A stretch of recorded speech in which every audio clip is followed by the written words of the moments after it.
Numbers 32. The Reubenites and Gadites, who had very large herds and flocks, saw that the lands of Jazer and Gilead were suitable for livestock. So they came to Moses and Eleazar the priest, and to the leaders of the community, and said, Adaroth, Dibon, Jazer, Nimrah, Heshbon, Elealeh, Sebam, Nebo, and Boan, the land the Lord subdued before the people of Israel, are suitable for livestock, and your servants have livestock. If we have found favor in your eyes, they said, let this land be given to your servants as our possession. Do not make us cross the Jordan. Moses said to the Gadites and Reubenites, should your fellow Israelites go to war while you sit here? Why do you discourage the Israelites from crossing over into the land the Lord has given them? This is what your fathers did when I sent them from Kadesh Barnea to look over the land. After they went up to the valley of Eshcol and viewed the land, they discouraged the Israelites from entering the land the Lord had given them. The Lord's anger was aroused that day, and he swore this oath, because they have not followed me wholeheartedly, not one of those who were 20 years old or more when they came up out of Egypt will see the land I promised on oath to Abraham, Isaac, and Jacob. Not one except Caleb, son of Jephunneh, the Kenizzite, and Joshua, son of Nun, for they followed the Lord wholeheartedly. The Lord's anger burned against Israel, and he made them wander in the wilderness 40 years until the whole generation of those who had done evil in his sight was gone. And here you are, a brood of sinners, standing in the place of your fathers and making the Lord even more angry with Israel. If you turn away from following him, he will again leave all this people in the wilderness, and you will be the cause of their destruction. Then they came up to him and said, we would like to build pens here for our livestock and cities for our women and children. But we will arm ourselves for battle and go ahead of the Israelites until we have brought them to their place. Meanwhile, our women and children will live in fortified cities for protection from the inhabitants of the land. We will not return to our homes until each of the Israelites has received their inheritance. We will not receive any inheritance with them on the other side of the Jordan, because our inheritance has come to us on the east side of the Jordan. Then Moses said to them, if you will do this, if you will arm yourselves before the Lord for battle, and if all of you who are armed cross over the Jordan before the Lord until he has driven his enemies out before him, then when the land is subdued before the Lord, you may return and be free from your obligation to the Lord and to Israel, and this land will be your possession before the Lord. But if you fail to do this, you will be sinning against the Lord, and you may be sure that your sin will find you out. Build cities for your women and children, and pens for your flocks, but do what you have promised. The Gadites and Reubenites said to Moses, we, your servants, will do as our Lord commands. Our children and wives, our flocks and herds, will remain here in the cities of Gilead. But your servants, every man who is armed for battle, will cross over to fight before the Lord, just as our Lord says. Then Moses gave orders about them to Eleazar the priest and Joshua son of Nun, and to the family heads of the Israelite tribes. He said to them, if the Gadites and Reubenites, every man armed for battle, cross over the Jordan with you before the Lord, then when the land is subdued before you, you must give them the land of Gilead as their possession. But if they do not cross over with you armed, they must accept their possession with you in Canaan. The Gadites and Reubenites answered, your servants will do what the Lord has said. We will cross over before the Lord into Canaan armed, but the property we inherit will be on this side of the Jordan.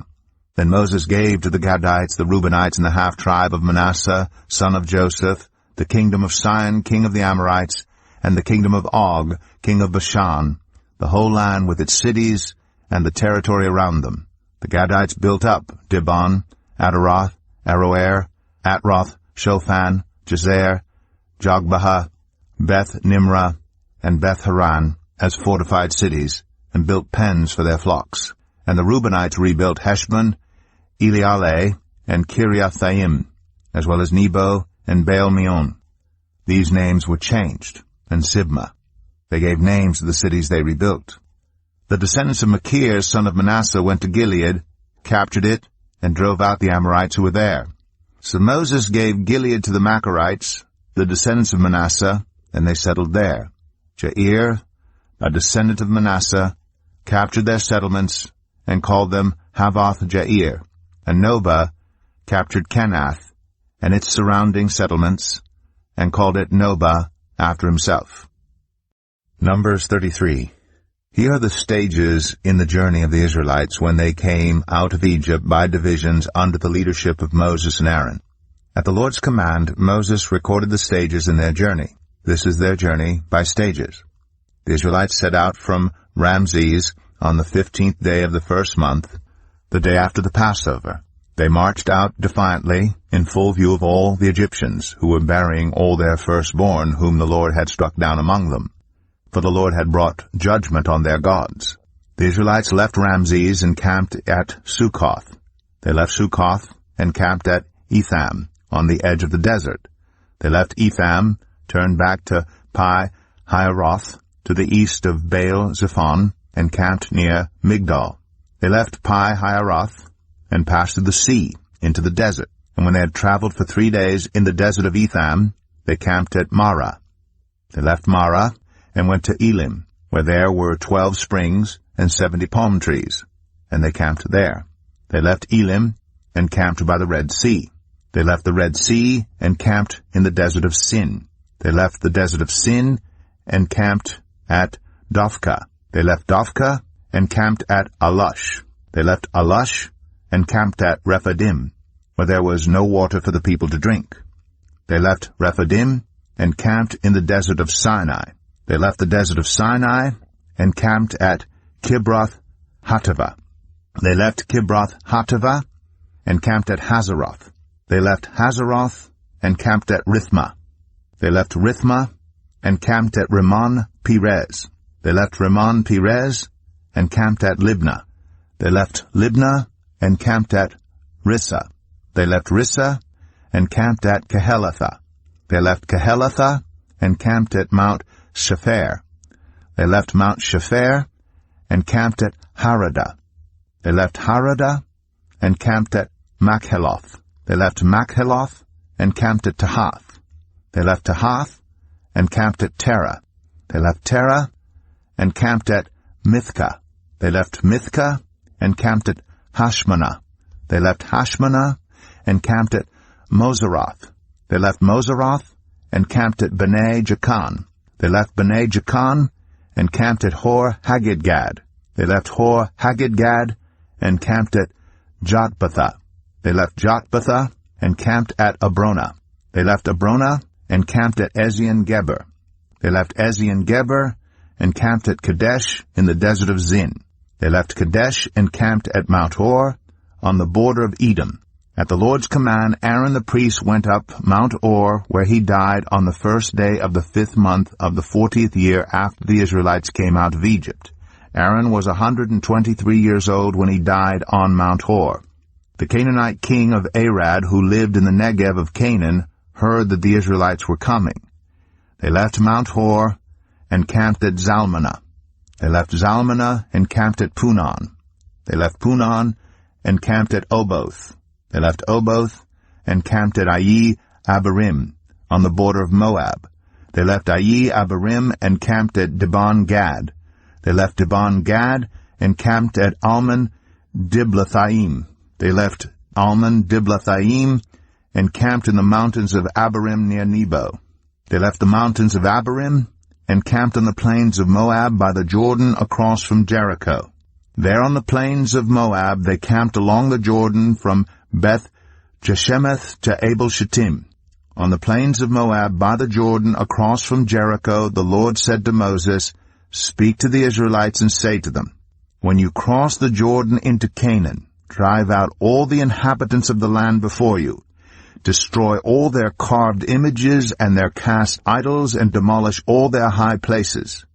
Take possession of the land and settle in it, for I have given you the land to possess. Distribute the land by lot according to your clans. To a larger group give a larger inheritance, and to a smaller group a smaller one. Whatever falls to them by lot will be theirs. Distribute it according to your ancestral tribes. But if you do not drive out the inhabitants of the land, those you allow to remain will become barbs in your eyes and thorns in your sides. They will give you trouble in the land where you will live. And then I will do to you what I plan to do to them. Numbers 34. The Lord said to Moses, Command the Israelites, and say to them, When you enter Canaan, the land that will be allotted to you as an inheritance is to have these boundaries. Your southern side will include some of the desert of Zin, along the border of Edom.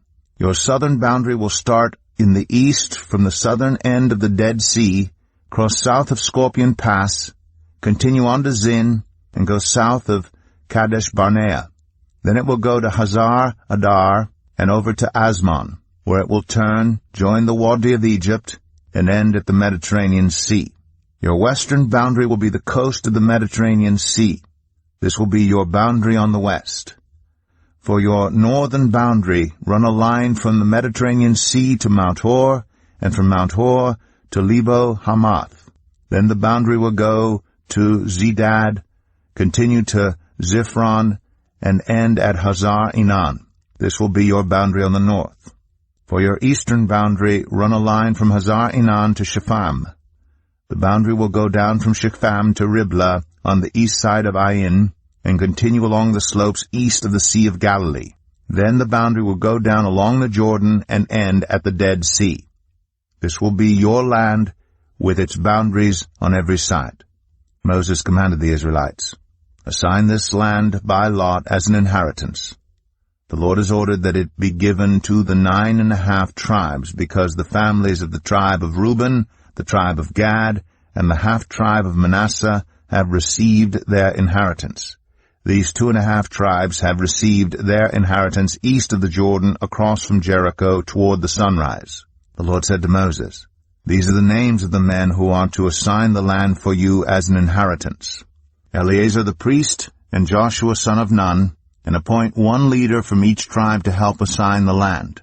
These are their names: Caleb, son of Jephunneh, from the tribe of Judah; Shemuel, son of Ammihud, from the tribe of Simeon; Elidad, son of Kislon, from the tribe of Benjamin; Bukai, son of Joglai, the leader from the tribe of Dan; Haniel, son of Ephod, the leader from the tribe of Manasseh, son of Joseph; Kemuel, son of Shiftan, the leader from the tribe of Ephraim, son of Joseph; Elizaphan, son of Parnak, the leader from the tribe of Zebulun; Paltiel, son of Azan, the leader from the tribe of Issachar; Ahihud, son of Shalomai, the leader from the tribe of Asher; Pedahel, son of Ammihud, the leader from the tribe of Naphtali.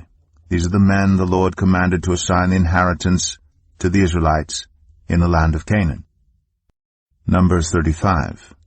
On the plains of Moab by the Jordan across from Jericho, the Lord said to Moses, Command the Israelites to give the Levites towns to live in, from the inheritance the Israelites will possess, and give them pasture lands around the towns. Then they will have towns to live in, and pasture lands for the cattle they own, and all their other animals. The pasture lands around the towns that you give the Levites will extend 1,000 cubits from the town wall. Outside the town measure 2,000 cubits on the east side, 2,000 on the south side, and 2,000 on the west, and 2,000 on the north, with the town in the center. They will have this area as pasture land for the towns. 6 of the towns you give the Levites will be cities of refuge, to which a person who has killed someone may flee. In addition, give them 42 other towns. In all, you must give the Levites 48 towns, together with their pasture lands. The towns you give the Levites from the land the Israelites possess are to be given in proportion to the inheritance of each tribe. Take many towns from a tribe that has many, but few from one that has few. Then the Lord said to Moses, Speak to the Israelites and say to them, When you cross the Jordan to Canaan, select some towns to be your cities of refuge, to which a person who has killed someone accidentally may flee. They will be places of refuge from the avenger, so that anyone accused of murder may not die before they stand trial before the assembly. These 6 towns you give will be your cities of refuge. Give 3 on this side of the Jordan, and 3 in Canaan as cities of refuge. These 6 towns will be a place of refuge for Israelites and for foreigners residing among them, so that anyone who has killed another accidentally can flee there. If anyone strikes someone a fatal blow with an iron object, that person is a murderer. The murderer is to be put to death. Or if anyone is holding a stone and strikes someone a fatal blow with it, that person is a murderer. The murderer is to be put to death. Or if anyone is holding a wooden object and strikes someone a fatal blow with it, that person is a murderer. The murderer is to be put to death. The avenger of blood shall put the murderer to death. When the avenger comes upon the murderer, the avenger shall put the murderer to death. If anyone with malice aforethought shoves another or throws something at them intentionally so that they die, or if out of enmity one person hits another with their fist so that the other dies, that person is to be put to death. That person is a murderer. The avenger of blood shall put the murderer to death when they meet. But if without enmity someone suddenly pushes another or throws something at them unintentionally, or without seeing them, drops on them a stone heavy enough to kill them, and they die, then since that other person was not an enemy and no harm was intended, the assembly must judge between the accused and the avenger of blood according to these regulations. The assembly must protect the one accused of murder from the avenger of blood and send the accused back to the city of refuge to which they fled. The accused must stay there until the death of the high priest who was anointed with the holy oil. But if the accused ever goes outside the limits of the city of refuge to which they fled, and the avenger of blood finds them outside the city, the avenger of blood may kill the accused without being guilty of murder. The accused must stay in the city of refuge until the death of the high priest. Only after the death of the high priest may they return to their own property. This is to have the force of law for you throughout the generations to come, wherever you live. Anyone who kills a person is to be put to death as a murderer only on the testimony of witnesses, but no one is to be put to death on the testimony of only one witness. Do not accept a ransom for the life of a murderer who deserves to die. They are to be put to death. Do not accept a ransom for anyone who has fled to a city of refuge, and so allow them to go back and live on their own land before the death of the high priest. Do not pollute the land where you are. Bloodshed pollutes the land. An atonement cannot be made for the land on which blood has been shed, except by the blood of the one who shed it. Do not defile the land where you live and where I dwell, for I, the Lord, dwell among the Israelites. Numbers 36. The family heads of the clan of Gilead, son of Machir, the son of Manasseh, who were from the clans of the descendants of Joseph, came and spoke before Moses and the leaders, the heads of the Israelite families. They said, When the Lord commanded my Lord to give the land as an inheritance to the Israelites by lot, he ordered you to give the inheritance of our brother Zelophehad to his daughters. Now suppose they marry men from other Israelite tribes. Then their inheritance will be taken from our ancestral inheritance and added to that of the tribe they marry into. And so part of the inheritance allotted to us will be taken away. When the year of Jubilee for the Israelites comes, their inheritance will be added to that of the tribe into which they marry, and their property will be taken from the tribal inheritance of our ancestors. Then at the Lord's command, Moses gave this order to the Israelites. What the tribe of the descendants of Joseph is saying is right. This is what the Lord commands for Zelophehad's daughters. They may marry anyone they please, as long as they marry within their father's tribal clan. No inheritance in Israel is to pass from one tribe to another, for every Israelite shall keep the tribal inheritance of their ancestors. Every daughter who inherits land in any Israelite tribe must marry someone in her father's tribal clan, so that every Israelite will possess the inheritance of their ancestors. No inheritance may pass from one tribe to another, for each Israelite tribe is to keep the land it inherits. So Zelophehad's daughters did as the Lord commanded Moses. Zelophehad's daughters, Mahlah, Tirzah, Hoglah, Milcah, and Noah, married their cousins on their father's side. They married within the clans of the descendants of Manasseh son of Joseph, and their inheritance remained in their father's tribe and clan. These are the commands and regulations the Lord gave through Moses to the Israelites on the plains of Moab by the Jordan, across from Jericho.